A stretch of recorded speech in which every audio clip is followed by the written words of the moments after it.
If you are the owner or chief executive of a business, this important message is for you.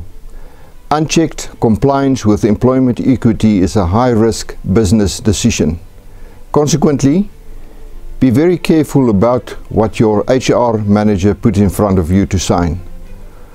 What may look like a simple administrative or compliance document could, in reality, destroy your business culture and efficiency.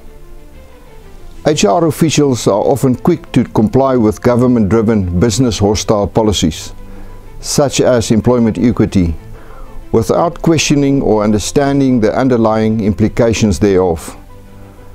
But you will be the one facing the consequences for every signature on your EE plan and the targets you bind your business to.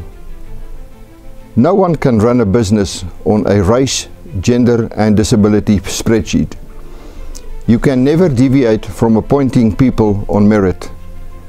Do not trust blindly. Be involved in every decision and understand exactly what you are agreeing to. Stay informed and in control, and never sign anything you do not fully understand. Employment equity is no longer a matter of mere procedural compliance. It has now become a threat to the survival of your business. I thank you.